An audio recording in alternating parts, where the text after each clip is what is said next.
মুমিনদেরকে বলা হয়েছে তোমরা কখনো হতাশ হবে না, কারণ তাকদীর লেখা হয়ে গেছে, হতাশার কোনো কারণ নাই। একটা প্রবণতা আমরা সমাজে দেখছি আত্মহত্যার।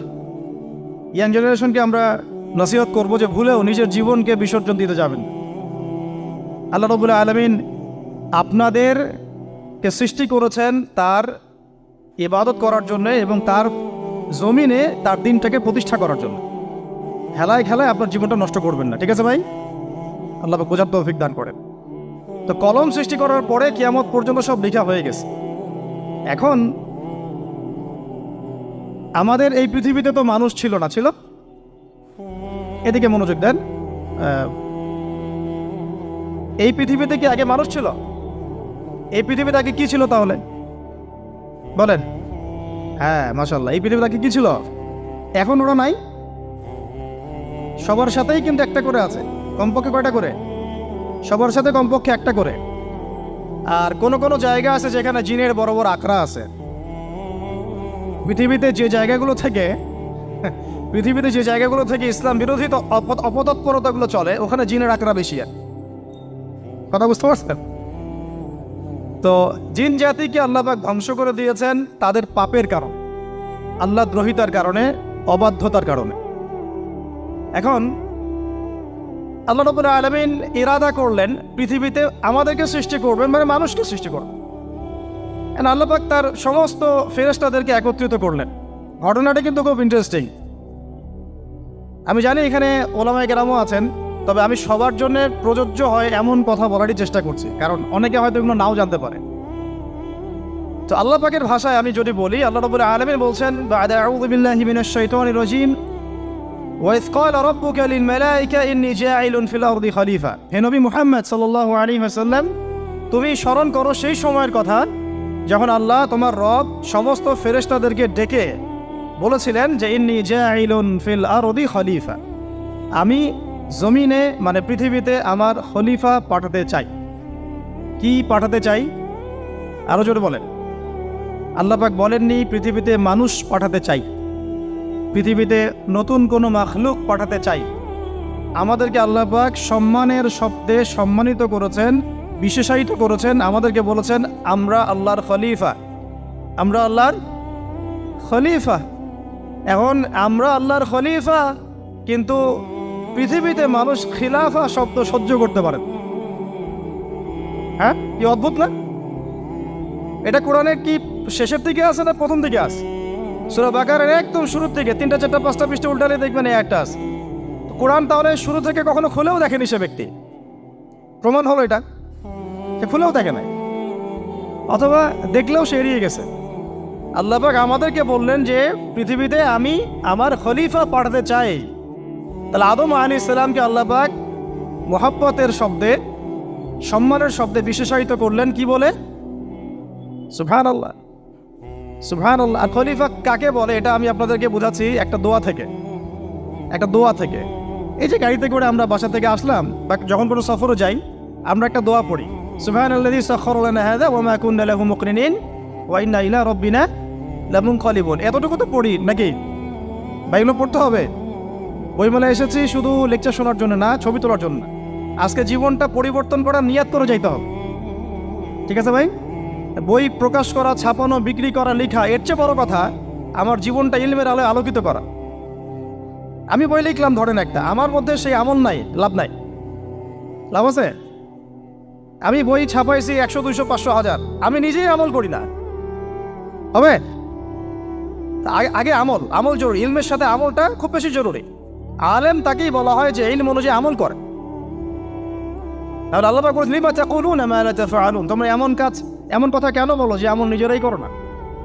কাবুরা মাকতান ইনদাল্লাহ আন তাকুলু মা লা তাফআলুন, আল্লাহর কাছে সবচেয়ে গর্হিত একটা অপরাধ তোমরা একটা কথা বলবা কিন্তু আমল করবা না। তো দোয়াটা মুখস্থ করবেন। এই দোয়ার নিচে একটা অংশ আছে, আল্লাহুম্মা আনতা সাহিবু বিস সাফারি। আমার কথাটা শুনেন, খলিফার অর্থটা বুঝেন। অনেকে তো অনেকভাবে ব্যাখ্যা করে আর কি। আল্লাহুম্মা আনতা সাহিবু ফিস সাফারি, আল্লাহ তুমি এই সফরে আমার সাথী।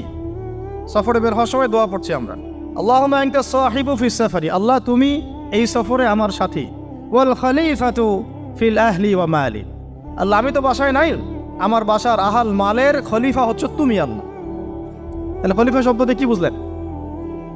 আল্লাহ আমার বাসার আহাল মালের খলিফা মানে কি? আমার স্থলাভিষিক্ত তুমি আল্লাহ, আমি ওখানে নাই বাসায়, আমি সফরে বের হয়ে গেছে, আমার স্ত্রী, আমার সন্তান, আমার মাল, আমার জান, এগুলোর দায়িত্ব তোমার, তুমি খলিফা। কত চমৎকার দোয়া। তাহলে পৃথিবীতে আমি আমার খলিফা পাঠাতে চাচ্ছি, তার অর্থ কি? আল্লাহ রাব্বুল আলামিন এই পৃথিবীতে আমাদেরকে তার প্রতিনিধি বানিয়েছেন। সুবহানাল্লাহ, সুবহানাল্লাহ। তাহলে আমরা নিজেদের আত্মপরিচয় ভুলে গেলাম যে আমরা আল্লাহর প্রতিনিধি পৃথিবীতে, তাই না? আমরা এখন আব্রাহাম লিঙ্কনের পূজা করতেছি।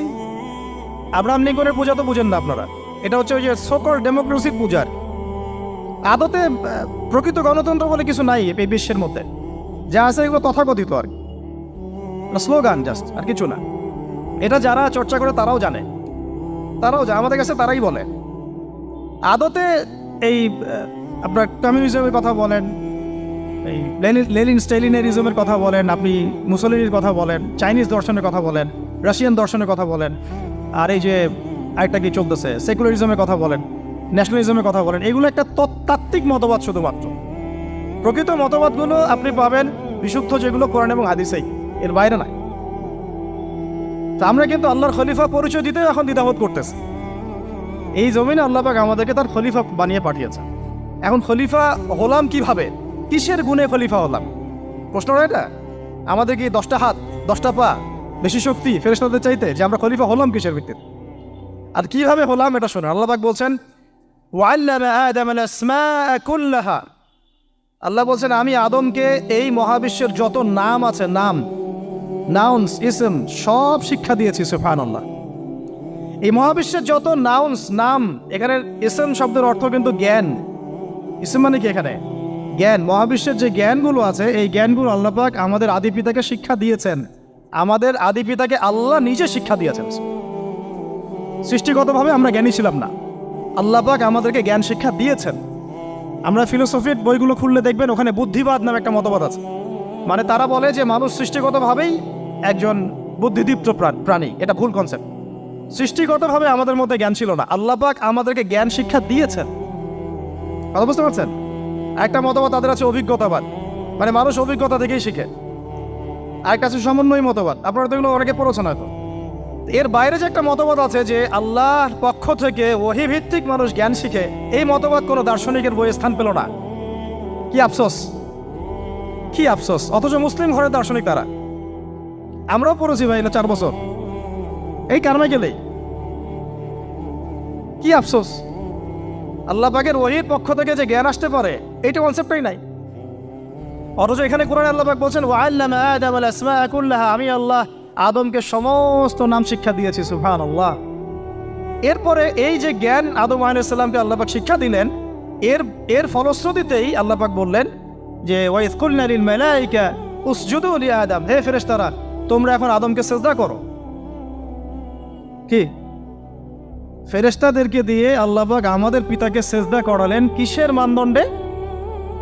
কিসের কারণে? জ্ঞানের কারণে। জ্ঞানের কারণে ফেরেশতাদেরকে আল্লাহ পাক বললেন যে এই নামগুলো বলে দাও তো তোমরা। তারা বলতে পারলো না। তারা বললো লা ইলম আল্লাহুম্মা লা ইলমা লানা ইল্লা মা আল্লামতানা। আল্লাহ আমাদের তো সেই জ্ঞান নাই, শুধু ওইটুকু জ্ঞান আছে যা আপনি আমাদেরকে শিখিয়েছেন। তখন আল্লাহ পাক বলেছিলেন যে আমি যা জানি তোমরা তো জানো না। আমি কি বলি নাই যে আমি আসমান জমিনের গায়েবের সব খবর জানি? তখন আল্লাহ বললেন যে তোমরা সবাই সিজদা করো আদমকে। তাহলে আমাদের পিতাকে খলিফা করা হলো, জ্ঞান শেখানো হলো, আল্লাহ পাক নিজে শেখালেন, ফেরেশতার মণ্ডলীদের দিয়ে সিজদা পর্যন্ত করালেন। কিসের মানদণ্ডে? আরো আসতে বলেন, জ্ঞানের মানদণ্ডে। এখন যদি আমরা একটু প্রশ্ন ছুড়ে দেই নিজ নিজ বিবেকে, আমরা কি সেই ওহীর 10টা সূরাও শিখেছি? 10টা পারা কি পড়া হয়েছে কখনো? 10টা সূরারও কি অর্থ জানি? অনেকে তো 10টা আয়াতের অর্থ জানি না। আমরা কি সেই ওহীর 10টা হাদিস শিখেছি? তাহলে আমরা কোথায় সম্মান খুঁজতেছি? পশ্চিমাদের কাছে? বলেন। সত্যি সবচেয়ে আফসোস লাগে আমার একটা জিনিস, যে মুসলিমরা আমরা এখন আমাদের আত্মপরিচয় ভুলে যাচ্ছি, আর আল্লাহ পাক আমাদেরকে যেখানে সম্মান রেখেছে ওইখানে সম্মান না খুঁজে আমরা অন্যের দাসত্বের সম্মান খুঁজতেছি। আল্লাহ আমাদেরকে বোঝার তৌফিক দান করে। এটা অজ্ঞতার কারণে হচ্ছে। আমাদের কাজ তাদেরকে সচেতন করা বা তাদেরকে মেসেজ পৌঁছে দেয়া। আমরা উগ্র পন্থা অবলম্বন করব, আমরা হিকমার সাথে প্রজ্ঞার সাথে মানুষকে বোঝানোর চেষ্টা করব, এগুলো বোঝানোর অংশ। এখন আচ্ছা, আরেকটা কথা আপনাদেরকে বলি, একটা কথা আমি মাঝখানে মিস হয়ে গেছে। এই যে আল্লাহ পাক আমাদেরকে খলিফা করে পাঠিয়েছেন, খলিফার কাজ কি? প্রশ্ন না? আমাদের কাজ কি তাহলে? এই কাজটা আল্লাহ পাক আবার ব্যাখ্যা করেছেন সূরা সদের মধ্যে। কোন সূরায়? সূরা সদ। সদ নামে একটা সূরা আছে, সূরা ইয়াসিনের আগে পড়ে পাবেন। তো এখানে আল্লাহ পাক আরো একজন নবীকে তার খলিফা বলেছেন। সেই নবীর নাম দাউদ আলাইহিস সালাম। কি নাম? আর দাউদ আলাইহিস সালাম কিন্তু এই জেরুজালেম থেকে, যেখানে এখন ওই জায়নিস্টরা বোম্বিং করে আর কি, নিরীহ মুসলিমদেরকে হত্যা করে বিগত 70 বছর থেকে, ওই জেরুজালেম থেকে কিন্তু দাউদ আলাইহিস সালাম বিশ্ব শাসন করেছিলেন। তার পরবর্তীতে তার সন্তান সুলাইমান আলাইহিস সালামও কিন্তু ওখান থেকে বিশ্ব শাসন করেছিলেন। আর এখনকার বনু ইসরাইল দাবিদার এই জায়নিস্টরা, তারাও কিন্তু ওই ফিকিরই করছে, ওখান থেকে তারা বিশ্ব শাসন করতে চায় এবং তারা মনে করে তাদের একজন মাসিহ আসবে, সেই মাসিহ আসলে তারা বিশ্ব শাসন করবে। আমরা সেই মাসিহের নাম জানি মাসিহুদ দাজ্জাল। কি নাম? এই দাজ্জালকে ওরা ওদের সত্য মাসিহ মনে করে, আমরা জানি হচ্ছে মিথ্যা ভণ্ড প্রতারক মাসিহ, অথচ ওরা মনে করে এটা হচ্ছে সত্য মাসিহ। এই জায়গায় তারা ধোঁকা খাচ্ছে। অথচ সত্য মাসিহ হচ্ছেন ঈসা আলাইহিস সালাম, যিনি আবার শেষ জামানায় আসবেন এবং তার হাতেই এই মাসিহুদ দাজ্জাল মারা যাবে এবং তারপরে পুরো বিশ্বে আবার ওই খিলাফা কায়েম হবে। ওই যে খলিফা, ওটা সারা বিশ্বে কায়েম হবে। এই টাউন হলও বাদ যাবে না ইনশাআল্লাহ। এটা মানুষ মানতে চাচ্ছে না, কিন্তু মানুষ না মানলে কি? আল্লাহ পাকের নকশায় সব আঁকা আছে কখন কি হবে। কে কে কল্পনা করেছিল যে আজকে আপনারা বসে এখানে দিনের আলোচনা করবেন? কল্পনা করা যায় তো? যে শব্দগুলো আপনারা বলছেন এগুলো বললেই তো নাই গায়েব, এখন বলছেন। কেউ কি কল্পনা করেছিল যে হঠাৎ করে এমন একটা সময় চলে আসতে পারে? কেউ কিন্তু কল্পনা করেনি, আল্লাহ পাকের নকশায় ছিল। এখানে আমাদের একটা আফসোসের কথা, এখানে মাস্টার মাইন্ড আল্লাহ রাব্বুল আলামিন। প্রকৃত মাস্টার মাইন্ড কে? আমরা ক্রেডিট নেওয়ার প্রতিযোগিতায় ব্যস্ত হয়ে আছি এখন, কার কত ক্রেডিট নেওয়া যায়। এখানে একক ক্রেডিট পাওয়ার যোগ্য কেউ না, সমস্ত ক্রেডিট কার? আল্লাহ রাব্বুল আলামিন। এটা আল্লাহর সাথে গাদ্দারি করতে যায় না, তাহলে ভুলে যান। কারণ আমি বারবার বলেছি আপনাদেরকে, কোরআন থেকে একটা শিক্ষা আমরা শিখেছি, একটা কম যখন মাজলুম থাকে, দুর্বল মাজলুম জুলুমের শিকার হচ্ছে, আল্লাহ পাক সেই কমটাকে বাঁচান, কোনো না কোনো একজন ত্রাণকর্তাকে পাঠান, কোনো একটা সূরতে আল্লাহ পাক সেই কমকে বাঁচায় দেন। আবার যদি এই নিয়ামতটা পাওয়ার পরে ওই কম আবার এই জুলুম শুরু করে, আবার আল্লাহ দ্রোহিতা শুরু করে, আল্লাহ পাক তার চেয়ে বড় জালেম চাপাই দিন। কথা বুঝতে পারছেন? আল্লাহর সাথে গাদ্দারি করতে চাই না, আল্লাহ পাক আমাদেরকে বোঝার তৌফিক দান করেন। এখন খলিফার কাজটা কোথায় পাবেন? কোন সূরায় ভাই বলেন? সূরা সদে আল্লাহ পাক দাউদ আলাইহিস সালামকে খলিফা সম্বোধন করে বলছেন, ইয়া দাউদ। কি চমৎকার আহ্বান! ইয়া দাউদ, হে দাউদ, ইন্না জাআলনাকা খলিফাতান ফিল আরদ। দেখো, আমি আল্লাহ তোমাকে পৃথিবীতে খলিফা করেছি। কি করেছি? খলিফা করেছে। তোমার কাজ কি শোনো। ফাহকুম বাইনান নাসি বিল হক। বোঝার চেষ্টা করেন একজন খলিফার কাজ কি। খলিফা মানে আল্লাহর প্রতিনিধি, জমিনে যে দায়িত্বশীল, অন্য মানুষের উপরে যে দায়িত্বশীল, তার কাজ ফাহকুম বাইনান নাসি বিল হক, মানুষের মাঝে ন্যায় বিচার প্রতিষ্ঠা করবে, এটা তোমার কাজ। তাহলে এখন যারা আমরা এই জায়গায় আছি বা ভবিষ্যতে আসব, আরও কাল আগাতে থাকবে, সময় আগাতে থাকবে, নতুন নতুন নেতৃত্ব আসবে, সবার ফাংশন একটাই, ফাহকুম বাইনান নাসি বিল হক। আমাদের কাজ হবে মানুষের মাঝখানে কি করা? ন্যায় বিচার, বিচার ফয়সালার ক্ষেত্রে ইনসাফ করা, ন্যায় বিচার করা। তো ন্যায় বিচার তো এখন জাদুঘরে আছে নাকি? হ্যাঁ, কোনো কোনো ক্ষেত্রে আমরা চাই না যে ন্যায় বিচার জাদুঘরে যাক, আমরা চাই আবারও ন্যায় এবং সাম্যের সমাজ প্রতিষ্ঠা। ইনশাআল্লাহ এরপর থেকে আমরা কোনো অন্যায় সহ্য করব না। ইনশাআল্লাহ এরপর থেকে আমরা কোনো জল্লাদতন্ত্র কায়েম করতে দিব না। আমাদের যা আছে তাই নিয়ে প্রতিবাদ হবে ইনশাআল্লাহ। কারণ এখনকার প্রজন্ম প্রতিবাদের ভাষা বুঝে। এখন যদি আপনারা আবার সেই প্রাচীন জুলুমের তন্ত্রে মন্ত্রে ফিরে যান, তাহলে আল্লাহর গজব চলে আসবে, বড় গজব। তো খলিফার কাজ কি ভাই? কি কাজ বললাম বলেন? মানুষের মাঝখানে ন্যায় বিচার প্রতিষ্ঠা করা। আচ্ছা, আরো আছে, আয়াত শেষ হয় নাই। আল্লাহ পাক বলছেন ওয়ালা তাত্তাবিউল হাওয়া। আর ন্যায় বিচার করতে গিয়ে নিজের দাসত্ব মানে প্রবৃত্তির অনুসরণ করো না। ন্যায় বিচার করতে গিয়ে নিজের প্রবৃত্তির অনুসরণ করো না, মন গড়া বিধানের অনুসরণ করো না। আমার মামা, আমার চাচা, আমার খালু পার করে দিও না। প্রবৃত্তির অনুসরণ মানে কি? মন যাচাই তাই করো না। ন্যায় বিচার করতে গিয়ে আল্লাহ পাকের বিধান মেনে চলো। আর সূরা মাইদাতে আল্লাহ পাক বলেছেন আয়াত নাম্বার 44, 45, 47-এ, ওয়ামান লাম ইয়াহকুম বিমা আনজালাল্লাহ ফাউলাইকা হুমুল কাফিরুন। যারা আল্লাহ পাকের হুকুম অনুযায়ী বিচার ফয়সালা করে না তারা কাফির। 45-এ গিয়ে আল্লাহ বলছেন ওয়ামান লাম ইয়াহকুম বিমা আনজালাল্লাহ ফাউলাইকা হুমুল ফাসিকুন। যারা আল্লাহ পাকের বিধান অনুযায়ী বিচার ফয়সালা করে না এরা ফাসিক, পাপাচারী। 47 নম্বর আয়াতে গিয়ে আবার বলছেন ওয়ামান লাম ইয়াহকুম বিমা আনজালাল্লাহ ফাউলাইকা হুমুজ জালিমুন। যারা আল্লাহর হুকুম বিধান অনুযায়ী বিচার ফয়সালা করে না এরা জালেম। তো কাফেরও বলেছেন আল্লাহ, ফাসিকও বলেছেন, জালেমও বলেছেন। তাহলে বিচার ফয়সালা করার ক্ষেত্রে আল্লাহ পাকের বিধানকে সর্বোচ্চ অগ্রাধিকার দিতে হবে। নিজের প্রবৃত্তির অনুসরণ করা যাবে না। যদি করে তাহলে কি হবে? ইউদিল্লাকা আন সাবিলিল্লাহ, তাহলে এটা তোমাকে আল্লাহর রাস্তা থেকে সরায় নিয়ে যাবে।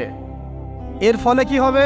জেনে রাখো, ইন্নাল্লাযীনা ইউদিল্লুনা আন সাবিলিল্লাহ লাহুম আযাবুন শাদীদ বিমা নাসু ইয়াউমাল হিসাব। এটা পড়ে দেয়, নিশ্চয়ই যারা আল্লাহ পাকের সরল পথ থেকে বিচ্যুত হয়ে গেছে তাদের জন্যে কাল কিয়ামতের মাঠে আছে আযাবুন শাদীদ। আযাবুন শাদীদ মানে কঠিন কঠিন যন্ত্রণাদায়ক শাস্তি, এই কারণে যে তারা কিয়ামতের দিনটাকে ভুলে গিয়েছে।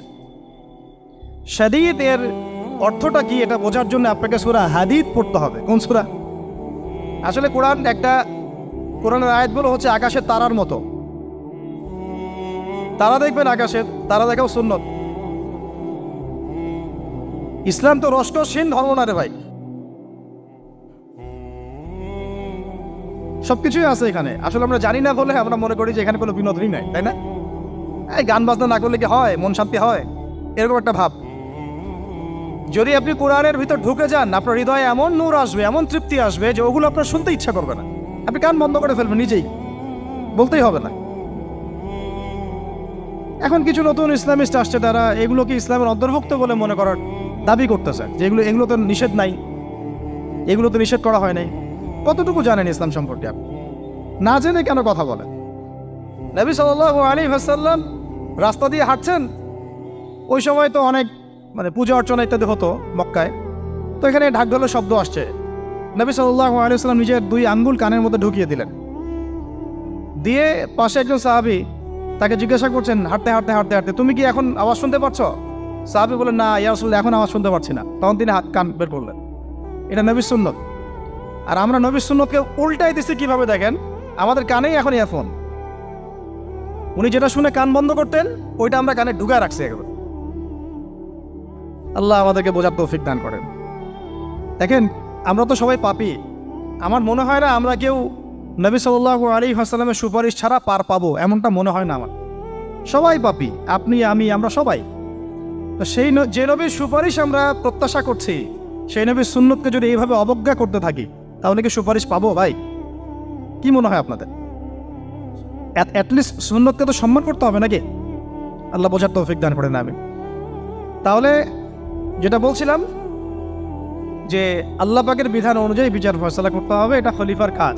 ন্যায় বিচার করতে হবে মানুষের মাঝখানে, এবং নিজের প্রবৃত্তির অনুসরণ করা যাবে না, তাহলে আল্লাহর পথ থেকে দূরে সরাই দেবে। এখানেই বললাম শাদীদ বুঝতে গেলে আপনাকে কোন সূরা পড়তে হবে? সূরা হাদীদ। আকাশের তারার কথা কেন বললাম? যে আকাশের তারাগুলো যদি মেলাতে পারেন দেখবেন বিভিন্ন শেপ তৈরি হয়। প্রত্যেকটা তারার অবস্থানের গাণিতিক একটা ব্যাখ্যা আছে। যারা অ্যাস্ট্রোনমি নিয়ে পড়াশোনা করেন তারা জানেন, এগুলো সবাই জানবেন না। প্রত্যেকটা তারাকে আল্লাহ পাক এত সূক্ষ্মভাবে স্থাপন করেছেন যে যদি সামান্য একটু ডানে বামে এগুলো সরে যায়, মহাবিশ্বের এই স্থিতিশীলতা নষ্ট হয়ে যাবে। এবং এটার কসমও আল্লাহ পাক কোরআনে করেছেন সূরা ওয়াকিয়ার মধ্যে। কোন সূরা? সূরা ওয়াকিয়াতে আল্লাহ পাক বলেছেন, ফালা উকসিমু বিমাওয়াকিইন নুজুম। আমি তারার অবস্থান স্থলের স্থিতির কসম করে বলছি। আল্লাহ পাক এর কসম করেছেন। কত গুরুত্বপূর্ণ জিনিস, ঠিক আছে? তো পরেরগুলো বললাম না। সূরা হাদীদ কেন পড়বেন? সূরা হাদীদ আল্লাহ পাক বলেছেন যে ওয়ানজালনাল হাদীদা ফীহি বাসুন শাদীদ। এই যে শাদীদ বুঝাতে গিয়ে হাদীদে আসছে। আল্লাহ পাক বলছেন যে আমি আল্লাহ পৃথিবীতে আসমান থেকে লোহা নাজিল করেছি। অবাক করার বিষয় না? লোহার খনি খুঁজতেছেন আপনারা মাটির নিচে, তাই না? আল্লাহ পাক বলছেন আমি লোহা নাজিল করেছি, আনজালনা, ঠিক যেমন ইন্না আনজালনাহু ফি লাইলাতুল কদর, আমি লাইলাতুল কদরে কোরআন নাজিল করেছি, আসমান থেকে নাজিল হয়েছে, তাই না? এরকমই ওয়ানজালনাল হাদিদা, আমি হাদিদ লোহা নাজিল করেছি, ফিহি বাসুন শাদীদ, যে লোহার মধ্যে আছে কঠিন শক্তি আছে না? আয়রন যে অণু পরমাণুগুলো, এগুলোর শক্তি সবচেয়ে বেশি না? কেমিস্ট্রিতে আপনারা পড়েছেন। তাহলে এখন আল্লাহ পাক বলছেন কিয়ামতের দিন তাদের জন্য আযাবুন শাদীদ, যারা আল্লাহ পাকের খলিফার দায়িত্ব পালন করবে না, যারা খলিফার দায়িত্ব পেয়েও ন্যায় বিচার করবে না, ইনসাফ করবে না, প্রবৃত্তির অনুসরণ করবে, ঠিক আছে, আল্লাহর পথ থেকে বিচ্যুত হয়ে যাবে, তাদের জন্য কিয়ামতের মাঠে এই শাস্তি আছে। তাহলে আমরা কি খলিফা শব্দ বুঝতে পারলাম?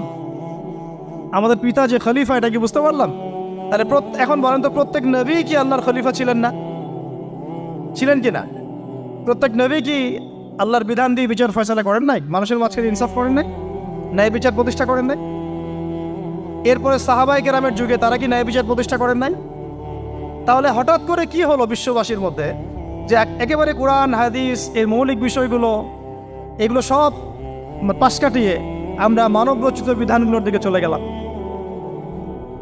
রহস্যজনক না বিষয়টা? এটা হচ্ছে দাজ্জালীয় একটা শাসন আসতেছে সামনে। দাজ্জাল নিজেকে খোদা বলে দাবি করবে এবং সে সমস্ত মানব জাতিকে বোঝাবে যে সেই খোদা, নাউযুবিল্লাহ। সে অনেক ভেলকি দেখাবে, মানুষকে তার দিকে টেনে নিয়ে আসবে, এমনকি সে এক হাতে জান্নাত এক হাতে জাহান্নাম নিয়ে করবে। নবীজি বলেছেন যে তার জান্নাতে প্রবেশ করবে ওটাই তার জাহান্নাম, আর যে তার জাহান্নামে প্রবেশ করবে সেটাই হচ্ছে জান্নাত। তাহলে পুরো বিশ্ববাসীকে আল্লাহ থেকে দূরে সরিয়ে একটা গডলেস ওয়ার্ল্ডে রূপান্তরিত করার একটা তৎপরতা চলছে, লক্ষ্য করতেছেন না? এটা মূলত আপকামিং যে দাজ্জালীয় সভ্যতার ভবিষ্যৎবাণী নবীজি করেছেন, এই দিকেই ওয়ার্ল্ড যাচ্ছে আস্তে আস্তে ওই দিকে যাচ্ছে। তবে নবীজি এটাও বলেছেন সাল্লাল্লাহু আলাইহি ওয়াসাল্লাম যে আমার উম্মতের মধ্যে একটা তয়ফা, একটা দল, কিছু মানুষ সবসময় হকের উপর অটল থাকবে ইনশাআল্লাহ, কিন্তু তাদের সংখ্যা হবে খুব কম। এখন আমাকে আপনারাই বলেন যে ওই হকের উপর অটল থাকতে হলে আমার সেই জ্ঞান লাগবে কি লাগবে না? বলেন। যেই জ্ঞান আমাদের পিতাকে শেখানো হয়েছে, দেখবেন প্রত্যেকটা মানুষের মধ্যে কিছু প্রতিভা আছে, সৃজনশীলতা আছে, আছে না? একটা বুদ্ধিদীপ্ত একটা তাড়না মানুষের ভিতরে কাজ করে। এটা কোত্থেকে আসছে জানেন? আমাদের পিতার ডিএনএ থেকে আসছে। আমাদের পিতার ডিএনএ থেকে, আমরা কিন্তু সবাই তার সন্তান। এরপরে পৃথিবীতে মানুষ পাপাচারে যখন লিপ্ত হলো প্রচণ্ড রকম, তখন নূহ আলাইহিস সালামকে আল্লাহ পাক পাঠান এবং তিনি প্রায় 950 বছর দাওয়াতের কাজ করলেন, 40টা বা 80টা পরিবার ইসলাম কবুল করল। তখন আল্লাহ পাক এই মুমিনদেরকে বাদ দিয়ে সবাইকে গারদ করে দিলেন, ধ্বংস করে দিলেন। মানে আমরা যারা পৃথিবীতে এখন বেঁচে আছি, যে আপনি আমি, আপনাদের নাম আমি জানি না, আমরা যারা বেঁচে আছি, আমরা কিন্তু কোনো না কোনোভাবে ওই 40 বা 80 পরিবারের সন্তান। আমরা আত্মীয়, কিন্তু আমরা সবাই কিন্তু আত্মীয়, জানেন? 40টা বা 80টা পরিবার বাদ দিয়ে বাকি সব মানুষকে আল্লাহ পাক ধ্বংস করে দিয়েছিলেন নূহ আলাইহিস সালামের মহাপ্লাবনে। ঘটনা জানেন না? 40 বা 80টা পরিবারকে বাদ দিয়ে বাকি সবাইকে আল্লাহ পাক ধ্বংস করেছেন ওই মহাপ্লাবনে। তাহলে এখন এই বিশ্বে যত মানুষ আছে তারা কয়টা পরিবারের সন্তান? ওই 40-80। আমরা কোনো না কোনোভাবে একে অপরের আত্মীয় হই, মুসলিম অমুসলিম সবাই, মুসলিম অমুসলিম সবাই। আমরা যে অসাম্প্রদায়িকতার কথা বলি না, এই শব্দটাকে ভালো অর্থে নেওয়া যায়। কি অর্থে? অন্যান্য ধর্মাবলম্বী মানুষ যারা, তারা তাদের ধর্ম স্বাধীনভাবে পালন করবে, কোনো সমস্যা নেই, আমরা তাদের এই কাজে বাধা দিতে যাব না। একইভাবে আমরা আমাদের ধর্ম স্বাধীনভাবে পালন করব, তারা এখানে কোনো বাধা দিতে পারবে না। সিম্পল। তারা তাদের উৎসব তাদের মতো পালন করবে, আমরা আমাদের উৎসব আমাদের মতো পালন করব। না আমি মূর্তি পাহারা দিতে যাব, আর না আমি মূর্তি ভাঙতে যাব। সিম্পল। আমি পাহারাও দিতে যাব না, ভাঙতেও যাব না। সিম্পল। আমরা কি কুরবানিতে তাদেরকে বলতে পারবো ভাই আসেন আমার বাসায় দাওয়াত খান? এটা হয় কখনো? লাকুম দীনুকুম ওয়ালিয়া দিন, আপনাদের দিন আপনাদের, আমাদের দিন আমার। সিম্পল। এই অর্থে ঠিক আছে, কিন্তু সব ধর্ম মিলে যে নতুন ধর্ম বানানোর চেষ্টা করা হচ্ছে বাংলাদেশে, এটা ঠিক নাই। এটা শুভঙ্করের ফাঁকি। সব ধর্ম মিলে নতুন ধর্ম করার কোনো সুযোগ নাই। আমরা সবাই এক পরিবারের সন্তান। এখন আমাকে বলেন, নূহ আলাইহিস সালামের একটা ছেলে ছিল, নাম জানেন? কি নাম বলেন? কে? না, মাশাআল্লাহ। কয় ছেলে ছিল তার? হ্যাঁ না, মূলত চারজন সন্তান থেকে বড় বড় চারটা গোত্র সৃষ্টি হয়েছে। শাম এক সন্তানের নাম কি? এটাকে কেন্দ্র করে এই যে সিরিয়ান কন্টিনেন্টে, পুরো প্যালেস্টাইন, সিরিয়ান, অ্যারাবিয়ান কন্টিনেন্টে যত মানুষ তার বংশধর। ঠিক আছে? হাম একটা সন্তানের নাম হাম। এখান থেকে আফ্রিকার যে কালো কালো মানুষগুলো সব তাদের বংশধর। একটা হচ্ছে ইয়াফাস, ইউরোপিয়ান যারা সাদা চামড়া সব এদের বংশধর। আরেকটা যে কেনান। এই ছেলেটা কি বলেছিল? বাবা ডাকছে নৌকায় আসো তাড়াতাড়ি, নৌকায় আসো তাড়াতাড়ি, না হলে আজকে আল্লাহ পাক আযাব দিয়ে ধ্বংস করে দিবে। সে নবীর সন্তান হওয়ার পরেও আল্লাহ প্রদত্ত ওহীর জ্ঞানকে মূল্যায়ন না করার কারণে ধ্বংস হয়ে গেল। আর ওই 40টা বা 80টা পরিবার নাজাত পেল কিভাবে? আল্লাহর পক্ষ থেকে নাজিলকৃত ওহীর জ্ঞানকে প্রাধান্য দিয়ে আনুগত্য করে। তাহলে কোন জ্ঞানকে আমরা প্রাধান্য দিব ভাই? আমি বলছি না যে আমরা দুনিয়াবী জ্ঞানগুলোকে শিখবো না, ওই প্রসঙ্গে আমি একটু পরে আসছি যে আমরা শিখবো এবং কিভাবে শিখবো, কতটুকু শিখবো। আগে এই অংশটুকু শেষ করি। ঠিক একইভাবে আপনারা কি আদ জাতির নাম জানেন? আদ, সামুদ। ওই যে সৌদি আরব এখন যেখানে লাইন বানাচ্ছে, লাইন প্রজেক্ট, ওই আল-ওলা বলে, আল-ওলা লাইন প্রজেক্ট বানাচ্ছে, দেখবেন অনলাইনে। ওই জায়গা দিয়ে নবী সাল্লাল্লাহু আলাইহি ওয়াসাল্লাম তাবুক যুদ্ধের সময় গিয়েছিলেন। যাওয়ার সময় তিনি বলেছিলেন, তোমরা মাথা নিচু করে কান্নাকাটি করতে করতে এখান থেকে অতিক্রম করো।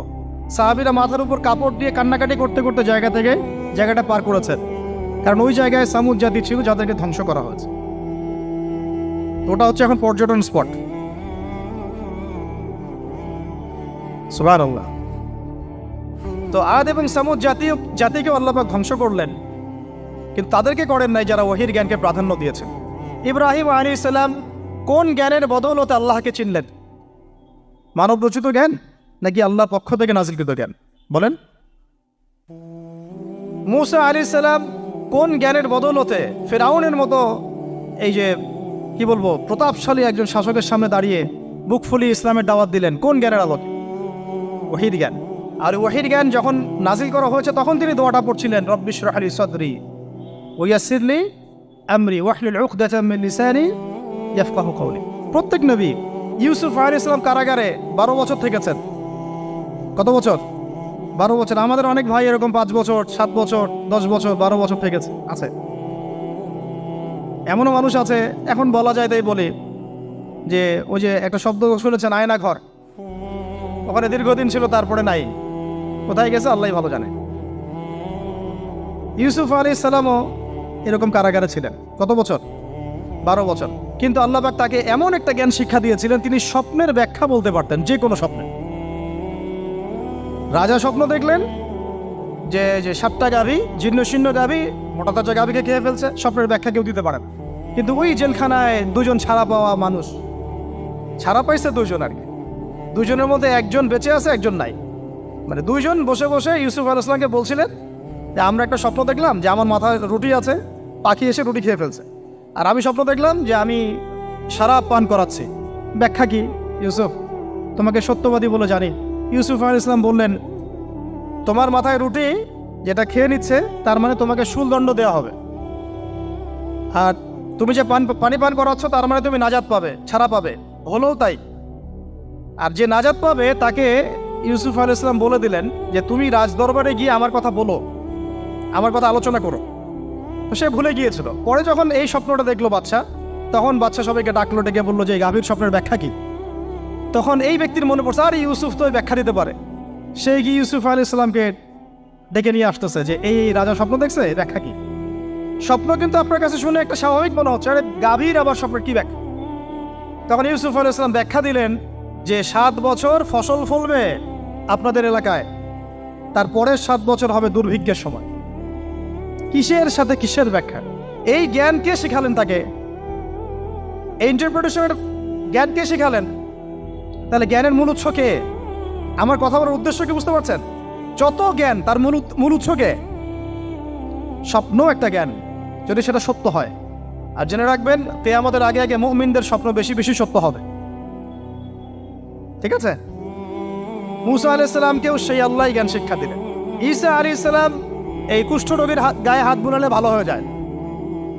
হ্যাঁ, অন্ধ ব্যক্তির মানে চোখে হাত বোলালে ভালো হয়ে যায়।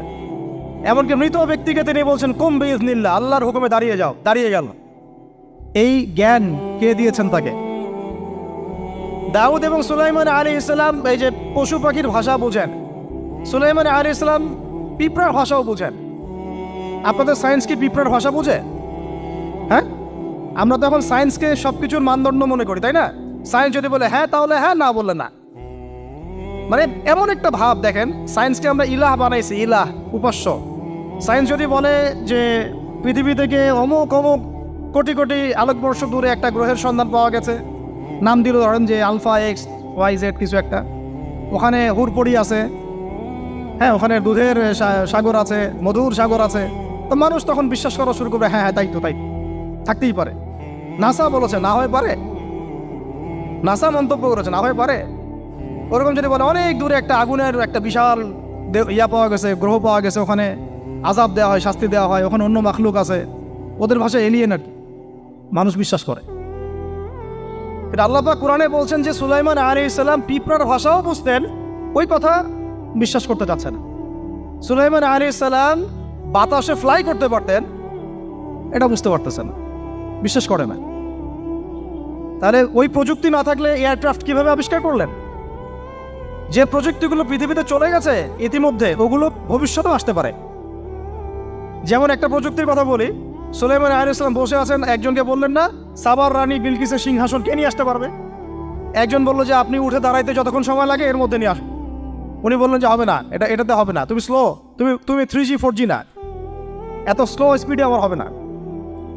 এই কথা বলেন নাই, মজা করলাম আর কি। আমাদের ইউটিউবাররা আবার এই অংশ কাট করে আবার প্রচার করে দিতে পারে। দেখেন কিসের সাথে কি ব্যাখ্যা করলো। কোরআনকে 3Gর সাথে তুলনা করলেন আবু তহাদ না, ব্যাস কাম সারা দেশে ওইটাই ইস্যু তখন। মহা মুসিবত, মানে বাঙালি জাতির মধ্যে দিন প্রচার করা। আমাদের সালাফদের ভাগ্য ভালো যে তারা আগেই, মানে এই প্রযুক্তি আসার আগেই দুনিয়া থেকে তারা চলে গেছে। মুশকিল না, যত ইস্যু এগুলোর কারণেই সৃষ্টি হয়। তো যাই হোক, প্রসঙ্গে আসি, কোথায় ছিলাম ভাই, যে কথা হারায় ফেললাম। হ্যাঁ, আরেকজন বললেন যে না, আপনি চোখের পলক ফেলতে যতক্ষণ লাগে এর মধ্যে দেখবেন সিংহাসন সামনে। সুবহানাল্লাহ, কি প্রযুক্তি বলেন! এই প্রযুক্তির সামনে কি বিশ্ববাসী যেতে পেরেছে? দেখেন সুলাইমান আলাইহিস সালামের বাতাসে ফ্লাই করাটা কিন্তু এখন পৃথিবীতে খুব কমন হয়ে গেছে। আমরা সবাই ফ্লাই করতেছি বাতাসে, তাই না? যদি আপকামিং কোনো সময় আপনি দেখেন যে এইরকম চোখের পলকেই একটা বস্তু আরেকটা জায়গা থেকে এক জায়গায় চলে আসতেছে, আমি অবাক হব না ইনশাআল্লাহ। কারণ কোরআনে অতীতে এই ঘটনার দলিল আছে। বুঝাতে পারতেছি না? এক কথায় সমস্ত জ্ঞানের মূল উৎসকে। এরপরে আসেন, অত আর লম্বা করছি না, আমাদের নবী মুহাম্মদ সাল্লাল্লাহু আলাইহি ওয়াসাল্লাম আসেন, আমরা তো তার উম্মত। 23 বছরে, একটু মনোযোগ দেন, এটা আলোচনার লাস্ট পার্ট, ঠিক আছে? 23 বছরে তিনি পুরো জাহেলিয়াতকে পরিবর্তন করে দিয়েছেন। কত বছরে? 23 বছর। আপনারা কি জানেন যে আইয়ামে জাহিলিয়াতে আসলে কি কি সমস্যা ছিল? কেন ওই যুগটাকে আমরা জাহিলিয়াত বলি? বেসিক্যালি 5-6টা সমস্যা ছিল। কয়টা? 5-6টা। 1 নম্বর শিরক। 1 নম্বর কি? আমার সাথে বলেন। শিরক আমাদের ওয়ার্ল্ডে নাই, এটা তো গ্লোবাল শিরক চলতেছে এখন। শুধু ধর্মীয় শিরক চলতেছে না, কিন্তু এখন শিরক হচ্ছে পলিটিক্সে, শিরক হচ্ছে ইকোনমিক্সে, শিরক এডুকেশনেও আছে, শিরক কালচারের মধ্যেও আছে। কথাগুলো বুঝতে হবে একটু গভীরভাবে। তখন সমস্যা ছিল রিবা, সুদ। এখন নাই। রিবা ছাড়া কোনো সিস্টেম আছে এখন ওয়ার্ল্ডে? আমি গতকালকে একটা হাদিস মোতালা করছিলাম সুদ সংক্রান্ত। নবীজি বলেছেন সাল্লাল্লাহু আলাইহি ওয়াসাল্লাম যে একটা যুগ আসবে সামনে, সুদবিহীন কোনো মানুষই চলতে পারবে না। যে চলতে চাইবে তার গায়েও সুদের ছিটা ফোটা গিয়ে লাগবে। আসে নাই সেই যুগ? সুবহানাল্লাহ, কিভাবে তিনি এত স্পেসিফিকলি কথাগুলো বলতে পারেন? নিশ্চয়ই তিনি এমন একজন সত্তার কাছ থেকে জ্ঞান পেয়েছেন যিনি সব জানেন, অতীত বর্তমান ভবিষ্যৎ, তাই না? এমনকি নবীজি বলেছেন ইমামুল মাহদির সময় যে 10 জন ঘোড়সাওয়ার বের হবে এবং তারা গিয়ে খোঁজ নিতে যাবে যে দাজ্জাল বের হয়েছে কিনা, নবীজি বলছেন আমি সেই 10 জনের নামও জানি, তাদের বাবার নামও জানি। সুবহানাল্লাহ, সুবহানাল্লাহ। কিয়ামতের মাঠে আলী রাদিয়াল্লাহু আনহু, আবু বকর রাদিয়াল্লাহু আনহু, ওমর, উসমান রাদিয়াল্লাহু আনহুম আজমাইন, তাদের হিসাবটা কেমন হবে ওইটাও নবী সাল্লাল্লাহু আলাইহি ওয়াসাল্লাম আগেই বলে দিয়েছে। সবচেয়ে দ্রুত হিসাব হবে এই উম্মতের আলী ইবনে আবি তালিব রাদিয়াল্লাহু আনহু। যাবেন, বেরোবেন, শেষ। কি মানুষ, তার জীবনীটা পড়ে দেখবেন। আমি শেষের দিকে বলে দিব আপনাদেরকে আজকে, এবং এটা রেকর্ডেড থাকবে, ইনশাল্লাহ অনলাইনে দিয়ে দিব, যে আপনারা কোন কোন সাবজেক্টের বই কিনবেন। বইমেলা তো শুধু মানে আসলেন একটা র্যান্ডমলি বই কিনলেন এমন না, টপিক ধরে ধরে সাবজেক্ট ওয়াইজ বই কিনতে হবে। ঠিক আছে ভাই? বই কেনার পিছনে টাকা পয়সা খরচ যদি না করেন, মানে দিনের জন্য অর্থ ব্যয় করার মানসিকতা না থাকে, এলেম পাওয়া যাবে। অনেক মুহাদ্দিস নিজের গায়ের জামা খুলে দিয়ে পর্যন্ত বই নিয়ে বাসায় গিয়েছে, জানেন? তাদের সমস্ত সম্পত্তি বিক্রি করে দিয়েছেন বই কেনার জন্য। আজকে সকালে আমাদের এক ভাই মজাকারা করছিলেন যে আমারই এক ওস্তাদ, বাংলাদেশের অনেক বরেণ্য একজন আলেমে দিন, প্রবীণ আলেমে দিন, তার কথা আলোচনা হচ্ছিল যে তিনি কিতাব পড়তে পড়তে পড়তে হঠাৎ একটা কিতাব তিনি খুঁজে পাচ্ছেন না। তো ছাত্রদেরকে পাঠালেন যে খুঁজে নিয়ে আসো তো, কোথায় আছে, কেউ খুঁজে পায় না। তিনি নাকি ওযু করে এসে নামাজ, 2 রাকাত নামাজ পড়ে বাচ্চার মতো হাউমাউ করে কান্নাকাটি শুরু করলেন, আল্লাহ আমার সেই কিতাব কোথায় গেল, আমার কিতাবটা এনে দেয়। তলাবুল ইলম কাকে বলে দেখেন, ইলমের তালেব, ইলমের ছাত্র কাকে বলে? এই যে ইলমের ছাত্র, আমরা কি ছাত্র হইতে পারছি? একটা বইয়ের দাম যদি দেখি 100 টাকা, বাস আমাদের গায়ে লাগে। 100 টাকা দিয়ে তো আপনার গার্লফ্রেন্ডকে নিয়ে বসতে গায়ে লাগে না, বসলে তো 500 টাকা চলে যায়। আর এখনকার মেয়েরা তো খায়ও বেশি ডেটিংয়ের সময়, আনটি, তাই না? অনেকে দেখা যায় যে এটাকেই প্রফেশন বানায় ফেলছে না। জিনা থেকে বাঁচতে হবে, জিনা থেকে বাঁচতে না পারলে কলবে আল্লাহ নূর আসবে না। আল্লাহ পাক আমাদের কথাগুলো বোঝার তৌফিক দান করেন, আমিন। জিনা, আবার বলছি, জিনা থেকে বাঁচতে হবে, অন্যথায় কলবে নূর আসবে না। আল্লাহ পাক আমাদেরকে বোঝার তৌফিক দান করেন, আমিন। কোথায় ছিলাম ভাই? বলেন। 1 নাম্বার কি ছিল? শিরক। 2 নাম্বার রিবা, সুদ। ওইটা বলতে গিয়ে হাদিসটার কথা বলেছিলাম। এই সুদটা কি এখন বেশি না কম? এখন সুদ মানুষ খাচ্ছে, যুক্তিও দিচ্ছে যে এই যুগে এখন সুদ না খাইলে কি চলে। একদিন একটা মসজিদে বয়ান করছিলাম, তো মসজিদে বয়ানের মাঝখানে একজন দাঁড়ায় গেল, দাঁড়ায় আমাকে বলছে যে উস্তাদ, হুজুর বুঝলাম আপনার সব কথা ঠিক আছে, এখন আমার 1 লাখ টাকা ধার লাগবে, আমি কোত্থেকে নিব? বলেন, আসলে উত্তর দিবেন কি? হ্যাঁ, সুদের ক্ষতিকর বিষয়গুলো যেমন বলতে হবে, সুদবিহীন ব্যাংকিং সিস্টেম এবং অর্থনৈতিক ব্যবস্থাও তো চালু করতে হবে। সেটা কি? সেটা হচ্ছে যাকাত। সেটা কি? যাকাত, সাদাকা এবং কর্জে হাসানা, এগুলো তো চালু করছি না আমরা শুধু কথা বলছি তাত্ত্বিক যে সুদ হারাম। আমিও তো অনেক জায়গায় বলছি, কারণ বলতে হচ্ছে, না আপনারা জানাতে তো হবে। সুদের পাপের সবচেয়ে নিম্ন শাখা হচ্ছে মায়ের সাথে জেনা করা, সর্বোচ্চ শাখা হচ্ছে আল্লাহ এবং তার রাসূলের সাথে যুদ্ধ করা। একটা হাদিস বুখারীতে এরকমও আসছে, বুখারীতে কি তিরমিজিতে, আমি রেফারেন্সটা বলে যাচ্ছি, তবে হাদিসটা সহিহ। নবী সাল্লাল্লাহু আলাইহি ওয়াসাল্লাম বলেছেন, যে ব্যক্তি 1 দিরহাম সুদ খায় সে যেন 36 বার জেনা করে। আর আপনারা তো জানেন, এটা আমার বলার দরকার নাই, 4 শ্রেণীর মানুষকে নবীজি অভিশাপ দিয়েছেন, যে নিজে খায়, তারপরে যে সুদ দেয়, যে লিখে রাখে, যে সাক্ষী থাকে। আমি বলতে যাচ্ছি, আইয়ামে জাহিলিয়াতে এই সুদটা ছিল, আমাদের এই বর্তমান ওয়ার্ল্ড অ্যাফেয়ার্সে নাই। বাংলাদেশ একটা কান্ট্রি হিসেবে চিন্তা করবেন না, আপনি গ্লোবালি চিন্তা করবেন, কারণ এখন একটা দেশ স্বতন্ত্রভাবে চলতে পারে না। ওয়ার্ল্ড ব্যাংকের সাথে আপনাকে ডিল করতে হবে, IMF এর সাথে। আমি যদি প্রেসিডেন্ট হই, তা আমাকে করতে হবে, আপনি হলে আপনাকে করতে হবে। তো কথা বলে তো শুধু কথা বলে লাভ নাই, আপনার বিকল্পটা কি? আসলে বিকল্প ব্যবস্থাটা কি? এটা তো মূল কথা। ইকোনমিক্স নিয়ে কতগুলো কিতাব আছে এখানে, ইসলামিক ইকোনমিক্স নিয়ে আমরা কতগুলো কিতাব ছাপাইছি, বর্তমান ওয়ার্ল্ড অ্যাফেয়ার্স নিয়ে আমরা কতগুলো কিতাব ছাপাইছি। নবী সাল্লাল্লাহু আলাইহি ওয়াসাল্লাম বলেছেন, শেষ জামানার সবচাইতে আমার উম্মতের উপর ভয়াবহ ফিতনা হচ্ছে মাসিহুদ দাজ্জাল। কি নাম বলেন? এখন আপনি আমাকে মাদ্রাসার পুরো সিলেবাসে কন্টেন্টে আমাকে দাজ্জাল নিয়ে একটা ফ্যাকাল্টি দেখান, আছে? কয়টা কিতাব আছে? সবচেয়ে ভয়াবহ ফিতনা নবীর মুখে, নিজের মুখে বল, সবচেয়ে ভয়াবহ, এর চেয়ে ভয়াবহ কোনো ফিতনা আসে নাই, আসবেও না। তো এখন আপনি আমাকে বলেন যে এই ফিতনা সংক্রান্ত কতগুলো কিতাব আপনার কাছে আছে বাসায়, বলেন। তাহলে গ্যাপস আছে না আমাদের মধ্যে? গ্যাপ ফিল আপ করতে হবে। কথাগুলো বলার উদ্দেশ্য হচ্ছে গ্যাপটা ফিল আপ করা। তো এই রিবার সমস্যাটা এখনও আছে। আল্লাহ পাক আমাদেরকে রিবা মুক্ত জিন্দেগি দান করে না। এবং আমি রিকোয়েস্ট করব বিনয়ের সাথে যে আমাদের ঊর্ধ্বতন কর্তৃপক্ষ যারা আছেন, শুধু একটা কাজ করেন না, একটা কাজ একটা বছর করেই দেখেন না কি হয়। প্রত্যেকটা মুসলিম, অমুসলিমদের কথা বলছেন, যেহেতু এটা খিলাফা স্টেট না, সেহেতু অমুসলিমরা এখানে জিজিয়া দিবে না। খিলাফা স্টেটে অমুসলিমরা জিজিয়া দেয়, এটা তো খিলাফা স্টেট না, এটা তো ডেমোক্রেটিক স্টেট এবং সেকুলার স্টেট। শুধু মুসলিমদের কাছ থেকে যাদের নিসাব পরিমাণ সম্পদ হয়েছে জাকাত দেওয়ার, সবার কাছ থেকে রাষ্ট্রীয়ভাবে বাধ্যতামূলক জাকাত নেন, দেখেন না অর্থনীতি সচল হয় না, হয় না। একটা বছর নিয়ে দেখেন না কি হয়। কেউ এই উদ্যোগ গ্রহণ করতে পারতেছে না। কেন হচ্ছে না আমরা বুঝতে পারতেছি না। কর্জে হাসানার এনজিও চালু করা যায়।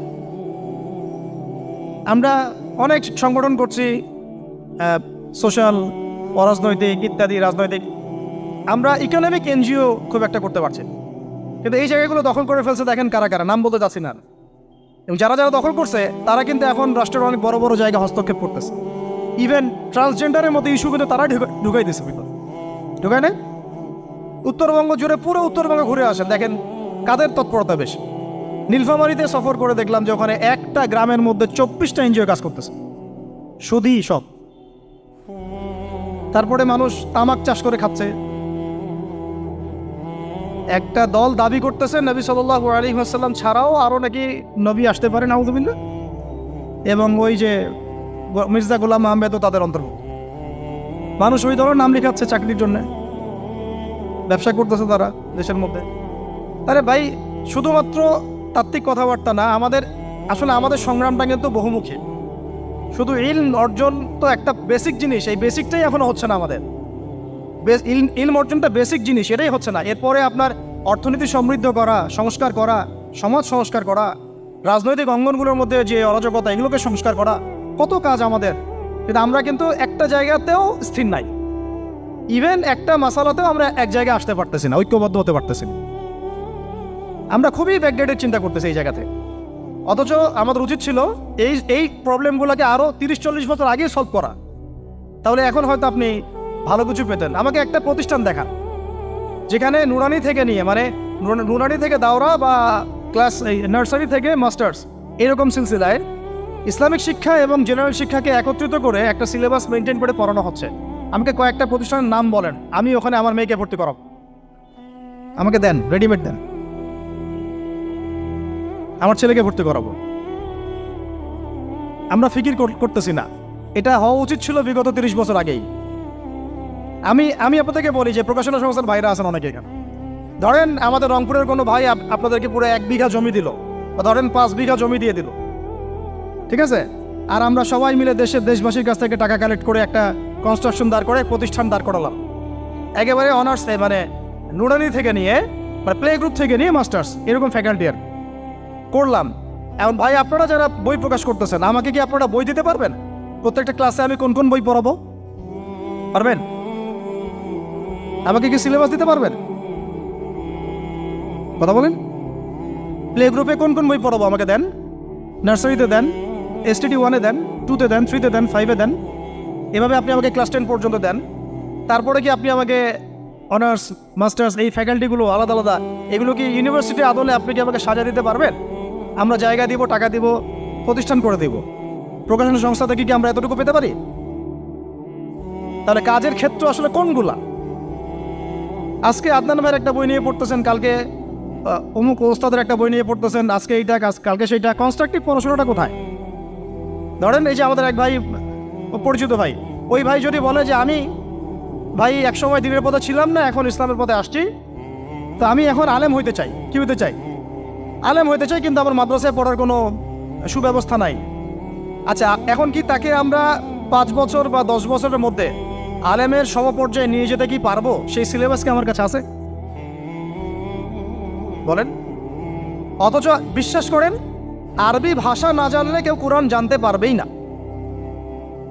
আমি এখন এটা শক্ত করে বলি যে কোরআন শেখা যেমন ফরজ, আরবি ভাষাটা শিক্ষা করাও ওয়াজিব। এখন আমাদের 80% জেনারেল শিক্ষিত ছেলেপেলে কিভাবে আরবি শিখবে? কিভাবে তারা আকীদা শিখবে? কিভাবে তারা কোরআনের তাজবিদ শিখবে, তাদাব্বুর শিখবে, তাফসির শিখবে, হাদিসের এরাব দেওয়া শিখবে, এবারত পড়া শিখবে, কিভাবে তারা নাহু সরফের জ্ঞান অর্জন করবে, কিভাবে তারা উসুলের জ্ঞান অর্জন করবে, কিভাবেই বা তারা বড় বড় ধরেন ফেকা শাস্ত্রের জ্ঞান, তারপরে এদিকে উসুলে হাদিসের জ্ঞান, তাফসিরের জ্ঞান, আরও বড় বড় ফ্যাকাল্টিগুলো, কিভাবে তারা বড় পর্যায়ের আলেম হবে আমাকে বলেন। প্রোডাক্ট দেন, প্রোডাক্ট, এবং এমন এমন আলেমের প্রোডাক্ট যে আলেমরা সারা ওয়ার্ল্ডকে ডিল করতে পারে, মানে ইন্টারন্যাশনাল স্কলার। এখান থেকে যাবে ইউকেতে গিয়ে দাওয়াতি কাজ করে আসবে, অস্ট্রেলিয়ায় গিয়ে দাওয়াতি কাজ করে আসবে, মালয়েশিয়ায় গিয়ে দাওয়াতি কাজ করে আসবে, আন্তর্জাতিক মানের আলেম আমরা কি জেনারেল শিক্ষিত ব্যাকগ্রাউন্ড থেকে তৈরি করতে পারবো? পারছি কি? আর আপনারা আমাকে বলেন তো ভাই, যে কত পার্সেন্ট মানুষ জেনারেল শিক্ষিত আর কত পার্সেন্ট মানুষ মাদ্রাসায় শিক্ষিত? কাদের পরিসংখ্যানটা বেশি? তারা কি, তাদের কোনো অবদান রাখার কোনো সুযোগ নাই? এখন যদি এই ক্লাসিক্যাল পড়াশোনা না হয়, ইলমের এই গভীরতায় না যায় এবং বড় বড় ওলামায়ে কেরামদের সোহবতে তারা না আসে, তাহলে কিভাবে তারা বিশুদ্ধ ইসলাম শিখবে আর প্রচার করবে আর প্রতিষ্ঠা করবে? তো প্রশ্ন কিছু করে গেলাম। আজকে প্রশ্নগুলো রেখে যাচ্ছে এই কারণে, যেগুলো নিয়ে আপনারা ভাববেন যে আপনারা আমাকে একটা ইসলামিক ইউনিভার্সিটি করার মতো বইপত্র আমাকে বানায় দেন না। দায়িত্ব নেন কেউ, আপনারা সবাই মিলে দায়িত্ব নেন। আমি এখানে একটা স্কুল আছে আমাদের ছোট্ট, তহাজিন নুরাইন ইসলামিক স্কুল। এই স্কুল আমরা করেছি প্লে, নার্সারি, কেজি 1, 2, 3, 4, 5 এতটুকু। ট্রাইলিঙ্গুয়াল, মানে বাংলা মিডিয়াম, আর Bangla medium English version, medium না ইংলিশ ভার্সন, আর অ্যারাবিক। এই সিলেবাসটুকু করতে, এই 8টা ক্লাসের সিলেবাস করতে আমাকে 7 দিন 8 দিন একেবারে বাংলা বাজার ঘাটাঘাটি করে, ওই আমরা আগে তো ইংলিশ মিডিয়ামে পড়াশোনা করতাম, ওই অক্সফোর্ডের বই ঘাটাঘাটি করো, ব্রিটিশ কাউন্সিলের বই ঘাটাঘাটি করো, তারপরে ওদের ম্যাথামেটিক্স, ওদের সায়েন্স, আবার এই মাদ্রাসার অ্যারাবিক, আবার এই সরকারি কারিকুলামের বই, এগুলো ঘাটতে ঘাটতে ঘাটতে একটা সিলেবাস আমরা দাঁড় করাতে পারছি। মাত্র 5টা ক্লাস পড়তে পারবে। এরপরে এটা করতে গিয়ে যে দেখলাম যে আসলে এগুলোর যে এত ঘাটতি আছে বাজারে, রেডিমেড কোনো প্রোডাক্ট এগুলোর নাই। ঘুরে ফিরে কি সেই আমরা একই জিনিসই চর্চা করতে থাকবো, নাকি আমরা একটু বহির্বিশ্বে যেভাবে দিন প্রচার হচ্ছে এই মান দিতে পারি? এটা আমাদের উচিত না করার কাজটা? হ্যাঁ, এটা তো আমাদের হাতে রাষ্ট্রীয় ক্ষমতা নাই, থাকলে না হয় উপরের লেভেল থেকে এগুলো করা যায় খুব সহজ। বরং উপরের লেভেলে যারা আছেন তারা তো আরও ট্রান্সজেন্ডার ঢুকাচ্ছেন, আপনারা তো এলজিবিটি ঢুকাচ্ছেন। তাহলে এই কাজগুলো কাদের করতে হবে? তাহলে বেসরকারিভাবে করতে হবে। এখন আমরা যারা বইকে ভালোবাসি, জ্ঞানকে ভালোবাসি, আল্লাহকে ভালোবাসি, রাসূলকে ভালোবাসি, চাই যে আমরা যা করছি আমাদের পরের প্রজন্মটা মানুষের মতো মানুষ হোক। কাজ কি কম না বেশি আমাদের বলেন? সেই ক্ষেত্রে কাজগুলো কিন্তু ওইভাবে হচ্ছে না ভাই। একটা বিষয়ের বই সবাই ছাপাচ্ছি, কেন? কি দরকার আছে? একটা বিষয়ের বই আমি সবাই ছাপাচ্ছি। একটা জিনিস, একটা হিস্ট্রি, একটা কিতাব, অনেকগুলো প্রকাশনী আপনারা করতেছেন। একই বই ফাইজুল কালাম সবাই করতে আছে। একটা বই তাসাউফ আত্মশুদ্ধি, অনেক প্রকাশনী করতেছে, কপি করতেছে। ভাই আমাদের কি কাজ? কি দুনিয়ার স্বার্থ উদ্ধার করা, না আমার দিনের কোনো খেদমত? আমার কথায় মাইন্ড করবেন না, আমি মাইন্ড করার মতো কথা বলছি না। আমি বলছি আপনাদেরকে আরও যেন কনস্ট্রাকটিভ হয় কাজগুলো। মানে আপনাদের সাথে আমি বসবো ইনশাল্লাহ আবার আলাদা করে, যে একটা আমাকে পুরো শিক্ষা ফর্মুলা আমাকে দিবেন, মানে প্রত্যেকটা ক্লাসের বই রেডি করে দিবেন, যাতে আমরা প্রতিষ্ঠান বানালেই একদম পুরা কমসে কম ক্লাস 1 থেকে 10 ঢেলে দিতে পারি, আমার পরিশ্রম করতে না হয়। ওখানে বাংলা মিডিয়ামের বই থাকবে, ইংলিশ মিডিয়ামেরও থাকবে, এবং অ্যারাবিক তো থাকবেই। একটা গঠনমূলক সিলেবাস, যেটা পড়লে আমার ছেলে মাশাআল্লাহ হাফেজও হবে, এদিকে মাশাআল্লাহ সে ইংরেজিতেও দক্ষ হবে, সায়েন্সেও দক্ষ হবে। এক পর্যায়ে যখন সে এসএসসি পাস করবে, সে দেখবেন যে যার রাস্তা বেছে নিচ্ছে। বেস আমি তাকে করে দিছি 10 পর্যন্ত। এখন সে ডক্টর হোক আর ইঞ্জিনিয়ার হোক, আর না হয় যদি আল্লাহর খলিফাই হয়, কোনো সমস্যা নেই। সমস্যা আছে? এটা দরকার ছিল ভাই, আরও 30 বছর আগেই দরকার ছিল। আমরা যেটা পাই নাই, এটা আমাদের আফসোস। আর এই জেনারেল ব্যাকগ্রাউন্ড থেকে এইরকম জায়গায় উঠে এসে এই যে এগুলো কথাগুলো বলা বা এই কাজগুলো করা, এগুলো সবাইকে হয়তো আল্লাহ পাক এভাবে কবুল নাও করতে পারে। এর পিছনে অনেক গল্প থাকে, অনেক হিস্ট্রি, অনেক ত্যাগ, অনেক আত্মত্যাগ, এগুলো সবাই হতে পারবে না। কিছু মানুষ বের হয়ে আসছে, ডক্টর জাকির নাইক তো সবাই হতে পারে নাই, পারছে? তো এই জিনিসগুলো আমাদের বুঝতে হবে যে আমভাবে সবাই সব কিছু করতে পারবে না। আমাদের একটা একাডেমিক ফর্মুলা দরকার, যেখানে আমরা পড়বো, আমরা আলেম হয়ে বের হবো। পারা যাবে তো ইনশাআল্লাহ? আচ্ছা, অনেক গভীরে চলে গেছি, আপনাদেরকে মানে অনেক বেশি বিরক্ত করে ফেলতেছি আর কি। কথাগুলো বলার খুব মন চাচ্ছিল, তো বলে ফেললাম। আর আমরা চাচ্ছি কথাগুলো সবার কাছে পৌঁছাক, যাতে করে অন্তত বিভাগীয় শহরগুলা, অন্তত ঢাকা, রংপুর, রাজশাহী, মানে বড় বড় শহর আমাদের চট্টগ্রাম, কক্সবাজার ইত্যাদি ইত্যাদি বড় বড় শহরগুলোতে যদি একটা করে এরকম একটা করে প্রতিষ্ঠান থাকে, যেখানে আপনি পুরো জেনারেল শিক্ষা এবং ইসলামী শিক্ষা দুটোকে সমন্বয় করে এবং এই মানে দ্বিমুখী শিক্ষার মেরুকরণটাকে দূর করে একটা কনস্ট্রাকটিভ সিলেবাস দিতে পারেন, দেখবেন আজকে না হোক, আজকে থেকে 10 থেকে 15 বছর পরে আমাদের ছেলে মেয়েদের একটা প্রজন্ম আসবে, দেখবেন ইনশাআল্লাহ ওরা আমাদের চেয়ে অনেক ডিনামাইট হবে। এই যে আজকে অনেকগুলো আয়াত বললাম, অনেকে হয়তো জানেন না বা পড়েন নাই, ওরা বলতেই বুঝে ফেলবে কোন সূরায় আছে। হবে না? সম্ভব। আর যদি না করতে পারি তাহলে ঘুরে ফিরে ওই একই অবস্থা। ওইটা দিয়ে হবে না ভাই। এই মানে ইসলাম বিষয়টা কি, এটা এমন না যে কিছু অংশ নিলাম কিছু অংশ নিব না, এটা এমন না। নিলে ভাই নেওয়ার মতো নেওয়া লাগে। উদখুলু ফিস-সিলমি কাফা, একেবারে পরিপূর্ণরূপে দিনে প্রবেশ করেন। সিরিয়াসলি নেন, চান্স তো একটাই। আল্লাহ পাক আমাদের কথাগুলো বোঝার তৌফিক দান করুন। আর আমাদের সন্তানদের সাথে তো আমরা এটা হতে দিতে পারি না। আমরা না হয় অনেক সময় নষ্ট করে ফেলছি। আমরা এই টাউন হলে বসে চা খাইছি, আড্ডা মারছি একসঙ্গে, স্কুলে পড়ার সময়, কলেজে পড়ার সময়। এবং এখানে কি হয় না হয় আমি খুব ভালো করে জানি।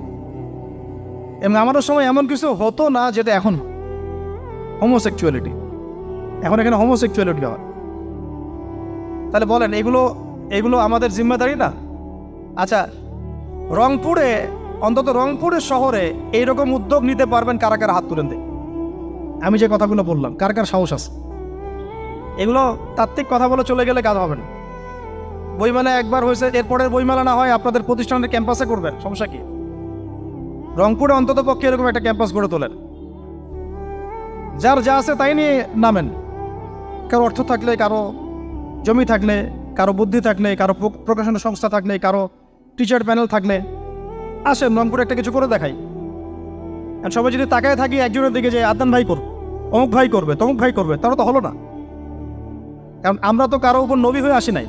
সবাই মিলে হাত লাগালে তখন কাজ করা যাবে ইনশাআল্লাহ। এমন এই প্রতিষ্ঠানগুলোর দরকার আছে না নাই? এর গুরুত্বটা বোঝার যোগ্যতা আল্লাহ পাক আপনাদেরকে দান করেন, দোয়া করি আমি। তো ভাই আর লম্বা করতেছি না, আমি শেষের অংশটুকু বলে শেষ করে দিচ্ছি যে এই সুদ আর শিরক যেমন ওই সময় ছিল এখনও আছে। আর ওই আইয়ামে জাহিলিয়াতের সেই সুদ আপনি দেখলেন, এখন শিরক দেখলেন, মাদক আছে না নাই? আইয়ামে জাহিলিয়াতের মাদক, আইয়ামে জাহিলিয়াতের এই নারী জাতির অবমাননা আছে না সমাজে? নাই? ব্যাখ্যা করতে যাচ্ছি না, আপনারা জানেন সব। আর আইয়ামে জাহিলিয়াতে ছিল একটা গোত্রীয় হানাহানি, দ্বন্দ্ব, মারামারি, এখন সমাজে নাই? এটাই তো চলতেছে এখন সমাজে। তো এখন এই জাহেলিয়াতের সমাজটাকে মাত্র 23 বছরের মধ্যে আমাদের নবীজি চেঞ্জ করে দিয়েছে। কত বছর? এখন আপনারা আমাকে বলেন তো যে তিনি কি কোনো জাদু করছেন? তিনি কি কোনো জাদু দেখাইছেন সমাজে এসে? মানুষকে মারছেন? মানুষকে কি তিনি মানে কঠোর ছিলেন? তিনি, তার কাছে আল্লাহর ফেরেশতা আসতো, তিনি কি সেই শক্তি কাজে লাগায় একদম সমাজের মানুষকে জোর করে ইসলাম কবুল করাইছেন? তিনি কি করছেন 23 বছরে? এটা বলেই শেষ করে দিব। তবে তার আগে শুধু এতটুকু বলবো, 23 বছর পরের মক্কাটাকে একটু দেখেন। 23 বছরের পরের মক্কাটাকে একটু দেখেন। ওই মক্কাতে কি কোনো শিরক আছে? হ্যাঁ, 23 বছর পরের মক্কা, ওখানে কি কোনো শিরক আছে? ওখানে কি কোনো সুদ আছে? কোনো মাদক আছে? বলেন, কোনো নারীর অবমাননা আছে? কোনো গোত্রীয় হানাহানি আছে? তার 23 বছরের মধ্যে পুরো সমাজটাই চেঞ্জ করলেন কিভাবে? জাদু তো করেন নাই, মানুষকে তো অত্যাচার করেন নাই, কটু কথাও বলেন নাই, এমনকি তিনি কারো গায়ে হাতও তোলেন নাই, তাই না? একটা কাজই তিনি করেছেন, সেটা হলো এই যে কোরআন এবং সুন্নাহর যে জ্ঞান, এই ওহীর জ্ঞানটাকে তিনি সবার মাঝখানে ছড়াই দিয়েছেন। এই তো কাজ। তারপরে সেই জ্ঞান যখন মানুষ শিখেছে, তার উপরে আমল করেছে, এবং সেই জ্ঞান এর উৎস আল্লাহ রাব্বুল আলামিন তার কাছে আত্মসমর্পণ করেছে, নবীর কাছ থেকে আত্মশুদ্ধি অর্জন করেছে, এবং হালাল খেয়েছে, পরিবার গঠন করেছে, প্রজন্মকে তৈরি করেছে, সৎ কাজে আদেশ করেছেন, অসৎ কাজে নিষেধ করেছেন, প্রয়োজনে কখনো হিজরত করেছেন, কখনো মার খেয়েছেন, কখনো সবর করেছেন, কখনো বা জিহাদও করেছেন। এভাবে আস্তে আস্তে পুরো আরবের মধ্যে দিনটা প্রতিষ্ঠা হয়ে গেল। তাহলে মূল উৎসটা কী ছিল? জ্ঞান। মূল উৎসটা কী ছিল বলেন? জ্ঞান। আর এই জ্ঞানটার চর্চায় আমাদের সবাইকে করতে হবে। আল্লাহ পাক আমাদেরকে তৌফিক দান করে দেন। এর চর্চা করতে গেলে আমাদের সমাজে এখন দুইটা রাস্তা, এর বাইরে আপনি কোনো রাস্তা দেখবেন না, হয় মাদ্রাসা ব্যাকগ্রাউন্ড অথবা জেনারেল ব্যাকগ্রাউন্ড, এই তো। সমন্বিত কোনো প্রচেষ্টা খুব বেশি দেখা যাচ্ছে। আজকে আমার কথা বলার মধ্যে একটা অন্যতম একটা গুরুত্বপূর্ণ পার্ট হচ্ছে সমন্বিত প্রচেষ্টা এখন থেকে নেওয়া উচিত। এতে আপনারা এগ্রি করেন না করেন না? যদি এগ্রি করেন তাহলে প্রত্যেকটা জায়গায় এরকম কিছু কিছু প্রতিষ্ঠান গড়ে তোলার চেষ্টা করেন। ইনশাআল্লাহ আজকে না হোক, আজকে থেকে 10-15 বছর পরে ফলাফল পাওয়া যাবে। ঠিক আছে ভাই? আল্লাহ পাক আমাদেরকে বোঝার তৌফিক দান করেন। শেষ করার আগে খালি কয়েকটা সাবজেক্ট বলবো। এখন যারা জেনারেল স্টুডেন্ট, আপনাদের তো মাদ্রাসায় যাওয়ার কোনো সুযোগ নাই, বা গেলেও আপনারা একাডেমিক্যালি পড়তে পারেন না। তাই আমি কয়েকটা সাবজেক্ট বলে দিচ্ছি, এই সাবজেক্টগুলো ধরে ধরে বই কিনবেন এই বইমেলা থেকে। ঠিক আছে? অন্তত প্রত্যেকটা সাবজেক্টের একটা করে বই কিনবেন। রাজি আছেন? রাজি নাই? অন্তত প্রত্যেকটা সাবজেক্টের একটা করে বই কিনবেন। সাবজেক্ট 1 নম্বর হচ্ছে আল কোরআন। 1 নম্বর কি? আপনাকে কোরআন তেলাওয়াত করা শিখতে হবে। কোরআন তেলাওয়াত শেখার কি বই আছে খুঁজে বের করেন। আর এটা একা শিখতে পারবেন না, এটা নিয়ে গিয়ে কোনো ওস্তাদের কাছে বসে পড়তে হবে। এটা খুব খেয়াল রাখবেন আপনারা, একা একা বই পড়ে কখনো আলেম হয়ে যাওয়া যাবে না, বরং তখন বিভ্রান্ত হওয়ার সুযোগ বেশি থাকে। বই থাকবে, এটা আপনার গাইডেন্স, কিন্তু আপনার একজন মুরব্বী আলেম লাগবে। যে কোনো কাজ মুরব্বীদের সাথে মশওয়ারা না করে করলেই সমস্যা। কারণ আমরা তো দিন সম্পর্কে তেমন কিছু জানিই না রে ভাই। সমুদ্রে ডুব দিলে বুঝবেন যে গভীরতা কত বেশি। এখন আমরা ডুবই দেই নাই, এই জন্য মনে হয় যে আমি সবই জানি। ঠিক আছে? ডুব না দিলে আমার কাছে মনে হয় যে আমি তো সবই জানি। ডুব দিলে বুঝবেন যে আপনি কিছুই জানেন না, আমি কিছুই জানি না। 1 নম্বর সাবজেক্ট ভাই কোরআনের তেলাওয়াত শিখতে হবে। রাজি আছেন তো ইনশাল্লাহ? তাহলে এই বইগুলো কিনেন। 2 নম্বর হচ্ছে এই কোরআনের মানে ব্যাকরণ শেখার বইগুলো কিনবেন। কোরআনের ব্যাকরণ শেখার আরবি ভাষা সাহিত্যের বই কিছু কিনবেন। এই বইগুলো আপনাকে ওস্তাদদের কাছে গিয়ে পড়তে হবে। ঠিক আছে? এরপরে কিনবেন কোরআনের কিছু তাফসির, সহজ। মনে করেন একটা তাফসির নেন সহজ। কেউ মারিফুল কোরআন কিনেছেন, হয়তো কেউ সহজে অনুবাদ হয়েছে জালালাইন একটা কিনেছেন, কেউ হয়তো তাওজিউল কোরআন কিনেছেন। একটা তাফসির বাসায় রাখেন অন্তত। ঠিক আছে? এটা হলো 3টা। 4 নম্বর হচ্ছে হাদিসের অন্তত একটা বই কিনেন আজকে। হাদিসের সহজ কিতাব কিনবেন। অনেকে দেখা যায় যে ভাই একেবারে হেদায়েত পেয়ে সহিহ বুখারী নিয়ে বসে যান। একেবারেই গলত কাজ আপনাদের, একেবারেই গলত কাজ। সহিহ বুখারী পড়তে গেলে 12 বছর সময় লাগে মানুষ। ওই লেভেলে যাইতে একটা মানুষের 12 বছর সময় লাগে। ওটা সবার প্রথমে ওটা খুললে তো আপনি হাদিস বুঝবেনই না। মনে হবে যে হাদিস কোরআনের সাথে সাংঘর্ষিক, এরকম মনে হবে।